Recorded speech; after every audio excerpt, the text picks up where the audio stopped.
प्यारे बच्चों नमस्कार। स्वागत है आपका अपने YouTube चैनल हिंदी जी पर। आज हम पढ़ने वाले हैं कक्षा 8वीं की हिंदी से लाख की चूड़ियाँ पाठ, जिसके लेखक हैं कामता नाथ जी। इसमें लेखक ने गांव के अंदर बढ़ रही बेरोज़गारी यानी छोटे उद्योग जो हैं जो ख़त्म हो रहे हैं, उसकी वजह से जो बेरोज़गारी बढ़ रही है उसके बारे में, और हमारी जो ग्रामीण संस्कृति धीरे धीरे विलुप्त होती जा रही है उसके बारे में चिंता जाहिर की है। इसमें इस कहानी में दो पात्र हैं, दो ही कैरेक्टर हैं जो आपके सामने यहाँ पर दिखाई दे रहे हैं। एक ये व्यक्ति हैं जिनका नाम है बदलू काका, और एक दूसरा कैरेक्टर एक बच्चा है जो हमारे लेखक हैं। उन्होंने इन्हीं दो कैरेक्टर के माध्यम से इस कहानी में इस चिंता को बहुत अच्छे तरीके से जाहिर किया है कि हमारे गांव में जो है किस तरह से बदलाव हो रहे हैं, किस तरह से बेरोजगारी बढ़ती जा रही है। आइए सुनते हैं कहानी को।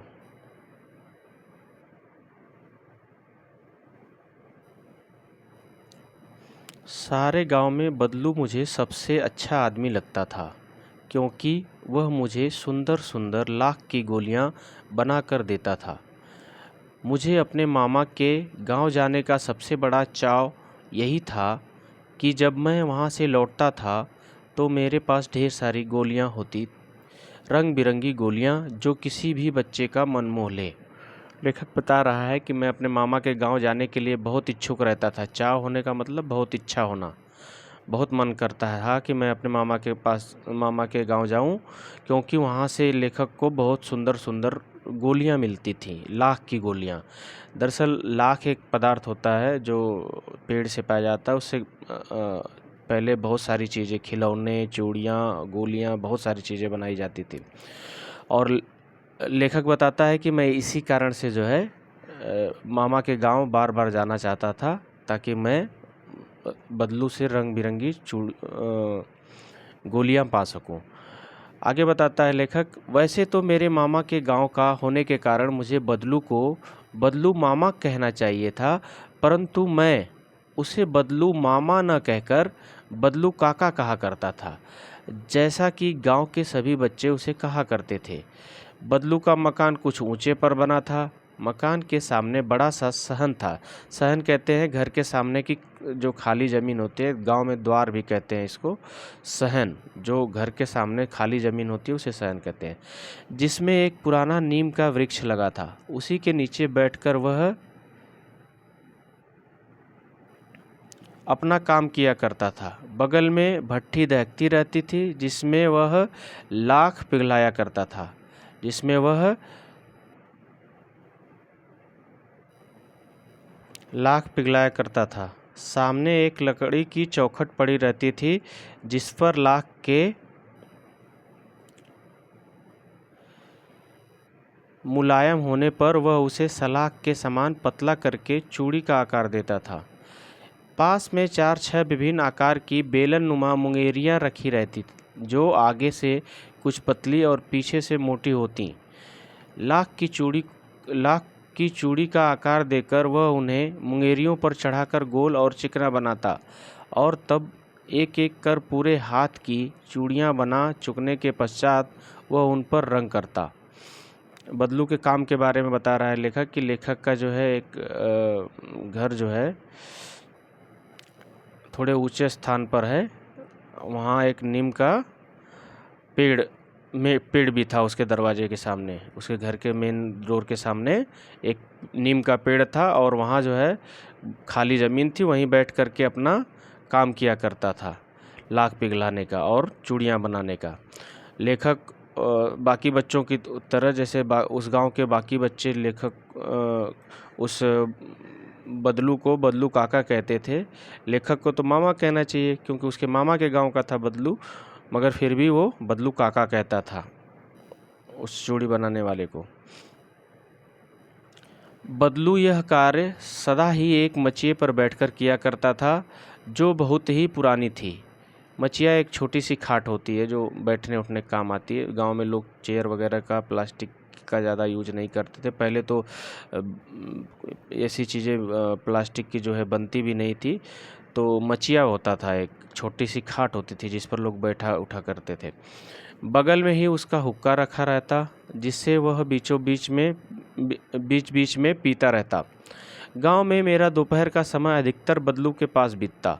वह मुझे लल्ला कहा करता और मेरे पहुंचते ही मेरे लिए तुरंत एक मछिया मंगा देता। मैं घंटों बैठे बैठे उसे इस प्रकार चूड़ियाँ बनाते देखता रहता। लगभग रोज ही वह 4-6 जोड़े चूड़ियाँ बनाता।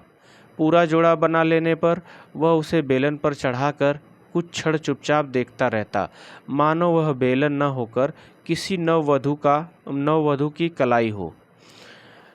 लेखक बता रहा है कि मैं अक्सर दोपहर में उसके पास जाकर के बैठ जाया करता था, बदलू काका के पास, और वो मुझे जो है उसको मैं चूड़ियाँ बनाते हुए देखता रहता था। जैसे ही लेखक जाता था वैसे ही उसके लिए भी एक खाट छोटी वाली मंगा दिया करता था। और लेखक को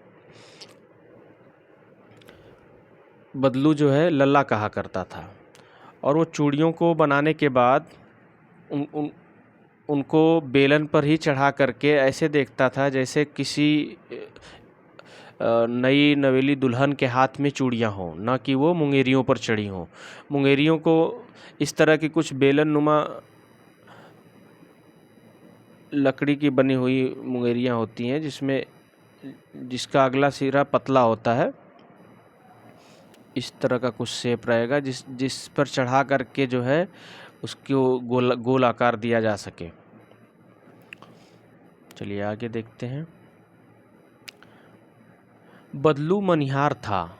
चूड़ियाँ बनाना उसका पैतृक पेशा था। पैतृक पेशा मतलब जो पिता दादाजी करते आए हों। तो मनिहार एक जाति होती है जो चूड़ियाँ बनाने और बेचने का काम करती है, और वो उनका पारिवारिक पेशा था। और वास्तव में वह बहुत ही सुंदर चूड़ियाँ बनाता था। उसकी बनाई हुई चूड़ियों की खपत भी बहुत थी। उस गांव में तो सभी स्त्रियां उसकी बनाई हुई चूड़ियां पहनती ही थीं। आसपास के गांव के लोग भी उससे चूड़ियां ले जाते थे, परंतु वह कभी भी चूड़ियों को पैसों से न बेचता था। उसका अभी तक वस्तु विनिमय का तरीका था। वस्तु विनिमय का मतलब होता है एक वस्तु को दे करके दूसरी वस्तु लेना। जैसे अनाज के बदले चूड़ियाँ दे देता था, सब्जियों के बदले, दूध के बदले, इस तरह से वो सामान के बदले चूड़ियाँ दिया करता था, पैसे नहीं लिया करता था। और लोग अनाज के बदले उससे चूड़ियाँ ले जाते थे। बदलू स्वभाव से बहुत सीधा था। मैंने कभी भी उसे किसी से झगड़ते नहीं देखा। हाँ, शादी विवाह के अवसरों पर वह अवश्य जिद पकड़ जाता था। जीवन भर चाहे कोई उससे मुफ्त चूड़ियाँ ले जाए, परंतु विवाह के अवसर पर वह सारी कसर निकाल लेता था। यानी वो विशेष मौक़ों पर, जैसे शादी विवाह होता था जिसमें दुल्हन को नई चूड़ियाँ चाहिए होती थी, उस समय वो लोगों से अपनी डिमांड रखता था। बाकी समय में वो भले फ्री में भी चूड़ियाँ दे देता था, मगर जैसे ही कोई शादी विवाह का अवसर आता था वह अपनी डिमांड रखता था, उनसे अपने लिए कपड़े वगैरह सारी चीज़ें मांगता था। आखिर सुहाग के जोड़े का महत्व ही और होता है। मुझे याद है मेरे मामा के यहाँ किसी के लड़की के विवाह पर जरा सी किसी बात पर बिगड़ गया था और फिर उसको मनाने में लोहे लग गए थे। लोहे लगने का मतलब है बहुत कठिनाई होना, एक तरह का मुहावरा है। और बहुत ही मुश्किल से वो मानना, इसी बात को लेकर के बिगड़ गया था, कोई बात हो गई थी। और विवाह में इसी जोड़े का मूल्य इतना बढ़ जाता था कि उसके लिए उसकी घरवाली के सारे वस्त्र मिलते, ढेरों अनाज मिलता, उसको अपने लिए पगड़ी मिलती और रुपए जो मिलते सो अलग। लेखक बता रहा है कि शादी के वक्त जब ये चूड़ियाँ बनाकर किसी के घर में ले जाता था तो इसको बहुत सारी चीज़ें मिलती थी, जिसमें उसकी पत्नी के लिए कपड़े मिलते थे, उसके लिए पगड़ी मिलती थी, अनाज मिलता था, पैसा मिलता था, बहुत सारी चीज़ें मिलती थी। ऐसा आज भी गांव में होता है। जैसे कुम्हार होता है वो मिट्टी के बर्तन ले जा कर के पहुँचाता है, नाई होता है जो फिक्स होता है हर एक घर का अपना एक नाई, पंडित, धोबी और कुम्हार, वो अपना अपना सामान, अपनी अपनी चीज़ें जो बना करके और बांस की चीज़ें बनाने वाले लोग डलिया वगैरह बना करके और भी जो शादी के बीच सामग्री लगती सारी बना करके जिसके घर शादी होती है पहुंचाते हैं और उसके लिए वो मनमाना पैसा मांगते हैं। उनका हक होता है, वो दिया जाता है गांव में। चलिए अगला आगे देखते हैं।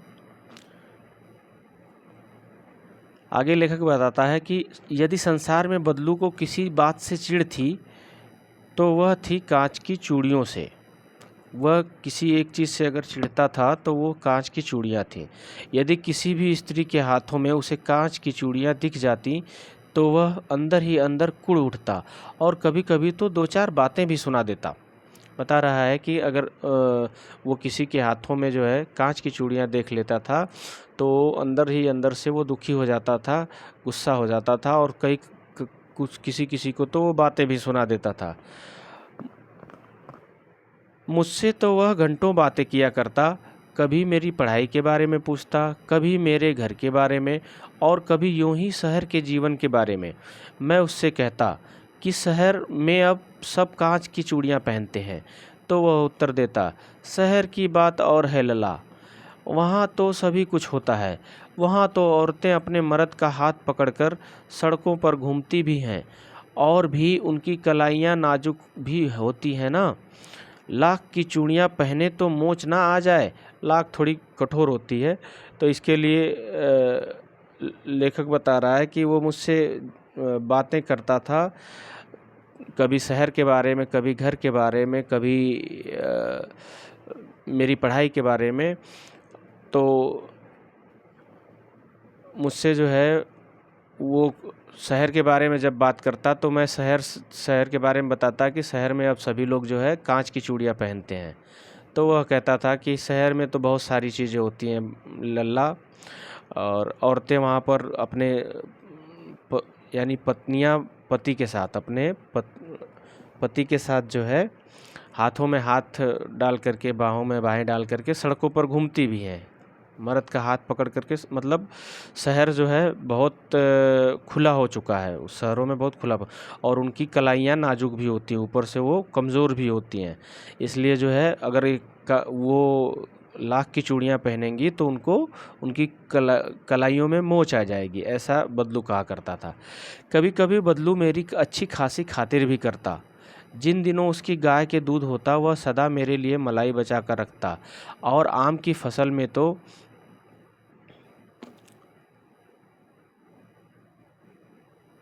मैं रोज़ ही उसके यहाँ दो चार आम खा आता था। लेखक बता रहा है कि आम की फसल होती थी तो आम भी खिलाता था, और उसके यहाँ जब गाय रहती थी तो वो मुझे मलाई भी खिलाया करता था, मेरी ठीक ठाक खातिर बातिर करता था। परंतु इन सब बातों के अतिरिक्त जिस कारण वह मुझे अच्छा लगता था वह यह था कि वह लगभग रोज़ ही मेरे लिए एक दो गोलियां बना देता था। मैं बहुधा हर गर्मी की छुट्टी में अपने मामा के यहाँ चला जाता और एक आध महीने वहाँ रहकर स्कूल खुलने के समय तक वापस आ जाता। गर्मी की छुट्टियों में अक्सर बच्चे मामा के यहाँ चले जाते हैं, तो ये लेखक भी बचपन में अपने हर गर्मी की छुट्टी में हर बार जो है, बहुधा मतलब हमेशा, लगभग बहुत बार, वो हर बार की गर्मी की छुट्टी में जो है अपने मामा के यहाँ चला जाता था और वो बदलू से बहुत सारी रंग बिरंगी गोलियां रोज़ दो चार मांग करके पा करके इकट्ठी कर लेता था। उसके पास बहुत सारी रंग बिरंगी गोलियां हो जाती थी। परंतु दो तीन बार ही मैं अपने मामा के यहाँ गया होऊंगा, तभी मेरे पिता की एक दूर के शहर में बदली हो गई, यानी ट्रांसफ़र हो गया, पिताजी का इनके ट्रांसफ़र हो गया, और एक लंबे समय तक मैं अपने मामा के गांव न जा सका। तब लगभग 8-10 वर्षों के बाद जब मैं वहाँ गया तो इतना बड़ा हो चुका था कि लाख की गोलियों में मेरी रुचि न रह गई थी।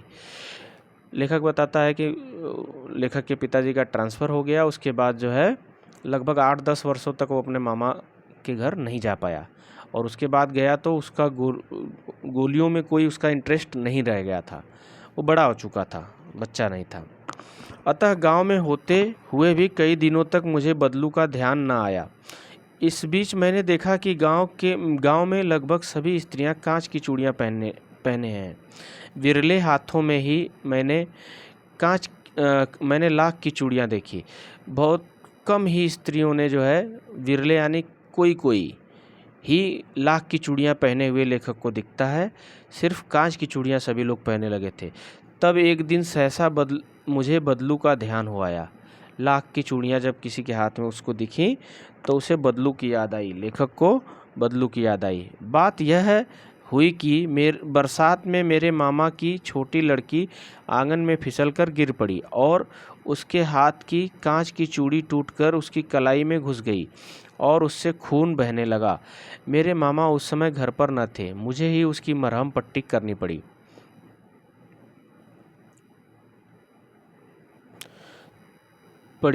तभी सहसा मुझे बदलू का ध्यान हो आया और मैंने सोचा कि उससे मिल आऊं। अतः शाम को मैं घूमते घूमते उसके घर चला गया। बदलू वहीं चबूतरे पर नीम के नीचे एक खाट पर लेटा था। लेखक बताता है कि लेखक के मामा की लड़की जो है बरसात में फिसल कर गिर गई और उसके हाथ में जो उसने चूड़ी पहन रखी थी वो टूट करके उसकी कलाई में धंस जाती है और उसको चोट लग जाती है। तो उसकी मरहम पट्टी जब करने जाता है लेखक, तो उसको बदलू की याद आ जाती है चूड़ियों को देख करके और कांच की चूड़ियों के टूटने की वजह से। तो वो शाम को उसी दिन बदलू से मिलने चला जाता है। घूमते घूमते उसके घर गया। नमस्ते बदलू काका, मैंने कहा। नमस्ते भैया, उसने मेरी नमस्ते का उत्तर दिया, उठकर खाट पर बैठ गया। परंतु उसने मुझे पहचाना नहीं और देर तक मेरी ओर निहारता रहा मतलब देखता रहा। मैं हूँ जनार्दन काका, लेखक बताता है, मैं हूँ जनार्दन। आपके पास से गोलियां बनवा कर ले जाता था। मैंने अपना परिचय दिया। बदलू फिर भी चुप रहा, मानो वह अपने स्मृति पटल पर अतीत के चित्र उतार रहा हो। और तब वह एकदम बोल पड़ा, आओ आओ लल्ला, बैठो। बहुत दिन बाद गांव आए। हाँ, इधर आना नहीं हो सका काका, मैंने चारपाई पर बैठते हुए उत्तर दिया। लेखक जैसे ही अपना परिचय देता है, हो सकता है कि गांव में बहुत सारे बच्चों के दो दो नाम होते हैं। कोई बुलाने का होता है, कोई कागज़ में या स्कूल में दूसरे नाम चलते हैं, तो इस तरह से दूसरा नाम रहा हो। तो वो अपना नाम बताता है बदलू को। तो बदलू जो है उसको थोड़ा देर तक तो याद करता रहता है जैसे लगता है स्मृति पटल पर जो है वो अपने अतीत के चित्र, यानी जो उसकी मेमोरी में चीज़ें हैं उन्हें ढूंढ रहा। उसके बाद जो है वो बोल पड़ा, आ जाओ लल्ला। उससे याद आ जाता है कि कौन जनार्दन है। फिर उसने पूछा कि बहुत दिन बाद आए हो। तो लेखक बताता है कि हाँ, बहुत दिन बाद ही आना हो पाया है, मैं काफ़ी दिनों से मामा के यहाँ नहीं आया हूँ। कुछ देर फिर शांति रही। मैंने इधर उधर दृष्टि दौड़ाई, न तो मुझे उसकी मचिया ही नजर आई, न ही भट्ठी। आजकल काम नहीं करते काका, मैंने पूछा। नहीं लल्ला, काम तो कई साल से बंद है। मेरी बनाई हुई चूड़ियाँ कोई पूछे तब तो। गांव गांव में कांच का प्रचार हो गया है। वह कुछ देर चुप रहा, फिर बोला, मशीन युग है ना लल्ला, आजकल सब काम मशीन से होता है। खेत भी मशीन से जोते जाते हैं। और फिर जो सुंदरता कांच की चूड़ियों में होती है, लाख में कहाँ संभव है।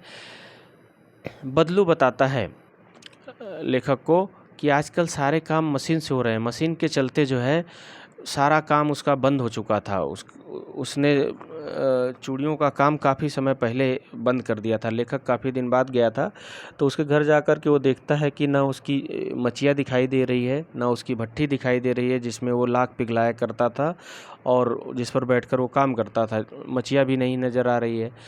तो वो पूछ बैठता है कि आजकल काम नहीं करते क्या काका। तो उसने बताया कि मेरा काम तो कई साल से बंद हो चुका है, क्योंकि गांव-गांव में स्त्रियां अब कांच की चूड़ियां पहनने लग गई हैं। कुछ देर शांत रहने के बाद उसने बताया कि सारा काम आजकल मशीन से हो रहा है। खेत भी मशीन से जोते जा रहे हैं और लोग चूड़ियां जो है मशीन से बनी हुई यानी कांच की चूड़ियां पहन रहे हैं। और इतनी खूबसूरती जो अब कांच की चूड़ियों में रंग बिरंगी चूड़ियाँ आ रही हैं, उतनी खूबसूरती लाख की चूड़ियों में कहाँ। हाथ से बनी हुई चीज़ें उतनी ज़्यादा खूबसूरत नहीं होती। लेकिन कांच बड़ा खतरनाक होता है, बड़ी जल्दी टूट जाता है। मैंने कहा। लेखक ने बताया बदलू को कि खतरनाक होता है। जैसे अभी उसके घर मामा के घर हादसा हुआ है, उसकी मामा की लड़की को जो है चोट लग गई कांच की चूड़ियों की वजह से, हाथ में चूड़ियां धंस गई थी।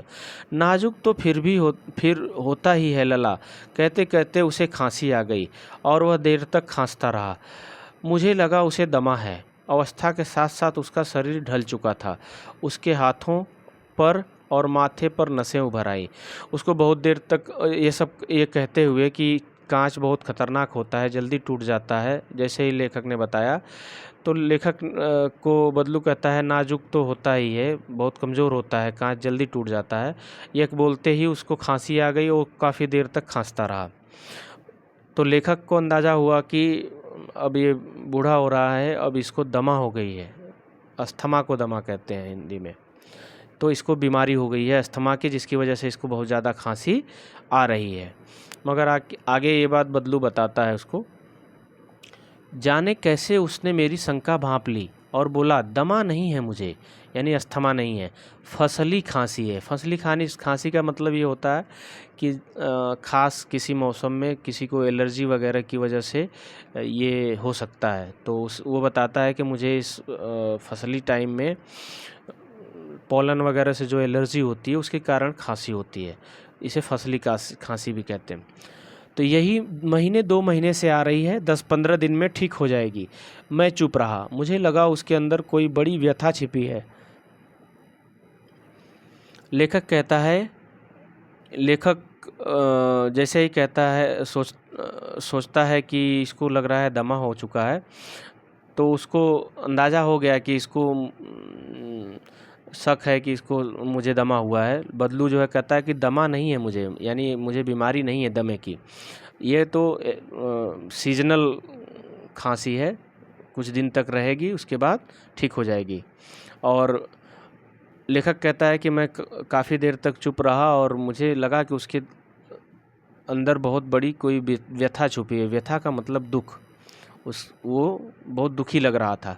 मैं देर तक सोचता रहा कि इस मशीन युग ने कितने हाथ काट दिए।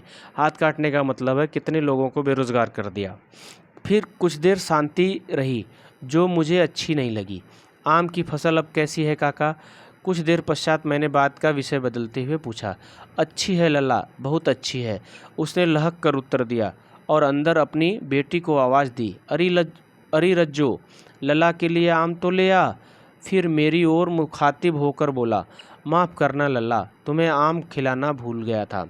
नहीं नहीं काका, आम तो इस साल बहुत खाए हैं। वाह वाह, बिना आम खिलाए कैसे जाने दूंगा तुमको।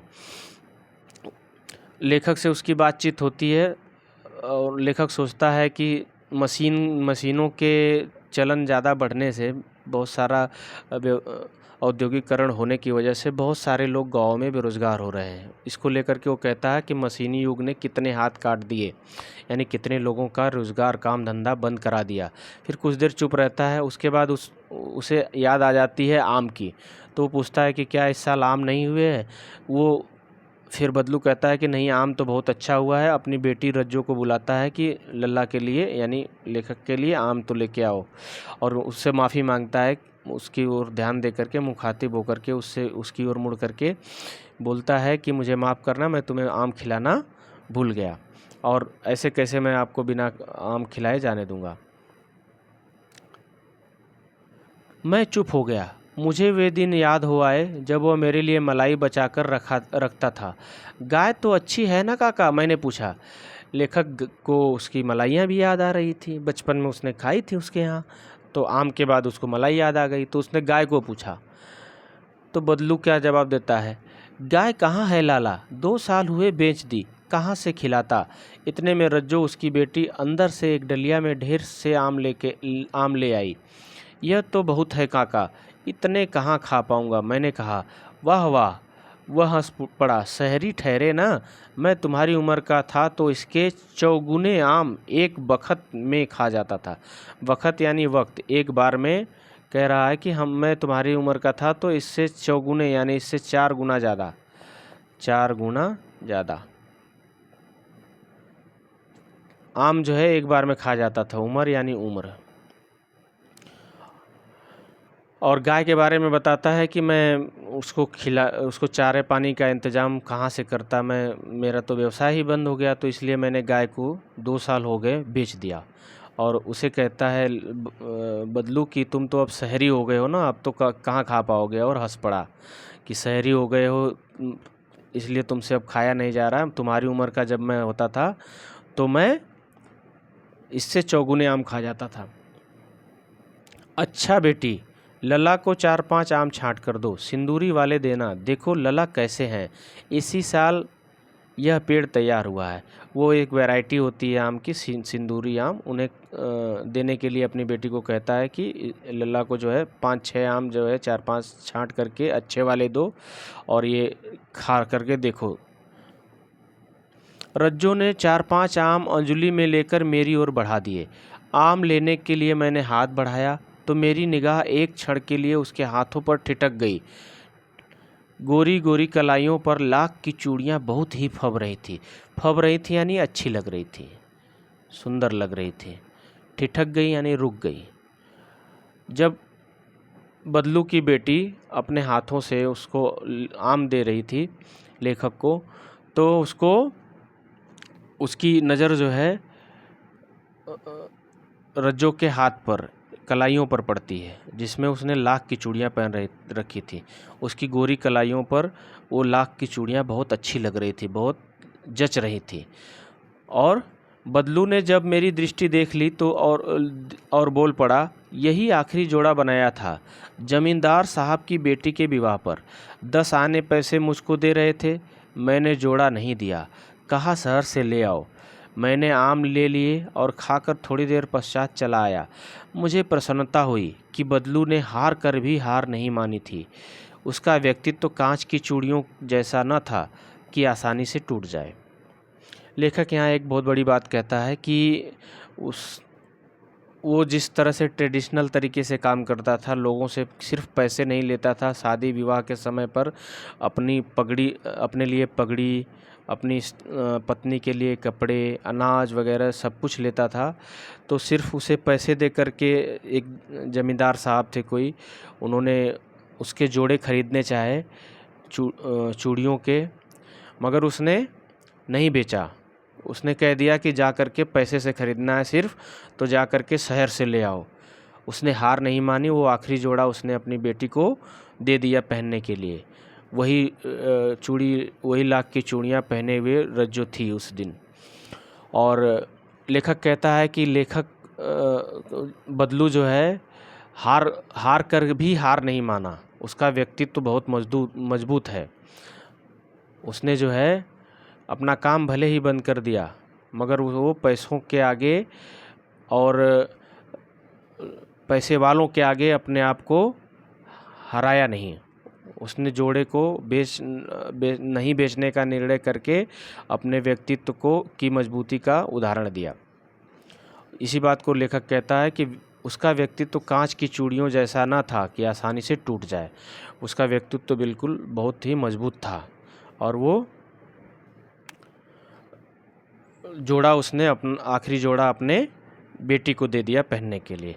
यहीं पर कहानी समाप्त हो जाती है। कहानी में लेखक ने गांव में बढ़ती हुई बेरोज़गारी और जो लघु और मध्यम उद्योग गांव के लोगों के द्वारा चलाए जाते थे, उनके बंद होने को लेकर के, और गांव में जो हमारी ग्रामीण संस्कृति है जिसमें वस्तु विनिमय का नियम चलता था। एक व्यक्ति अपना सामान कोई दे करके दूसरे यहाँ से उसके द्वारा बनाई गई वस्तुएं ले आता था या उसके द्वारा उपजाई गई वस्तुएं लाता था। ये सब धीरे धीरे ख़त्म हो रहे हैं। सब चीज़ें पैसे से अब बिक रही हैं। अब कोई भी वस्तुओं के बदले वस्तु नहीं दे रहा है, यानी वस्तु विनिमय भी ख़त्म हो रहा है। और पहले छोटे छोटे बच्चे जब कहीं रिलेशन वगैरह में जाते थे, मामा के यहाँ जाते थे, तो पूरे गांव में उनका बहुत मान सम्मान होता था, बहुत लोग खिलाते पिलाते थे। ये चीज़ें भी धीरे धीरे अब लोगों का सामाजिक विकृति भी आ रही है हमारे समाज में। कुछ सामाजिक संस्कृति जो है हमारी धीरे धीरे नष्ट होती जा रही है। लोगों में अब एक तरह से दुराव बढ़ता जा रहा है ना।